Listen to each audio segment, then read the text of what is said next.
Right. When I put this in, and this is interesting because your phone is paired to the Bluetooth, but my phone is now paired to Apple CarPlay.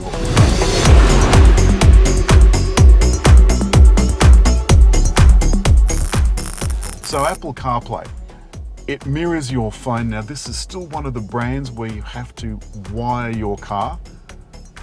So you've got to tether it with a USB cable in order to get CarPlay working, which I find a bit of a pain in the nether regions. But nonetheless, it allows you to control your phone as you would on the phone, except using the screen. Okay. And you can use voice as well. Hey Siri,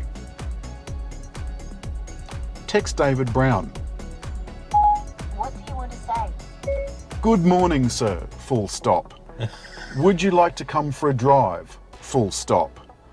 I think we should go out on such a lovely day. Full stop.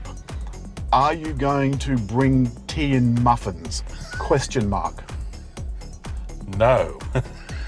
Shh, it's still recording you, you duffer.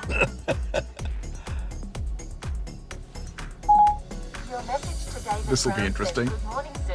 Would you like to come for a drive? Sue? I think we should go out on such a lovely day. Are you going to bring tea and muffins? No, still recording that, you duffer. Ready to send it? Yes, send. Okay, it's sent. Oh dear. Well, at least you did get the message, although it's helpful if you don't have somebody else in the car singing out. And of course, you're now known as Sue. I think I should call you that forthwith. A boy named Sue. There was that song, wasn't it? Was Yes. it Johnny Cash? Johnny Cash. Johnny Cash. All right. If you would like Sue to put it in drive. I'd appreciate it if you didn't call me Sue. So would that really irritate you? No. I've got to say that so that you won't do it. Well, so if it's not going to irritate you, I shall. You see, you can't win. You literally can't win.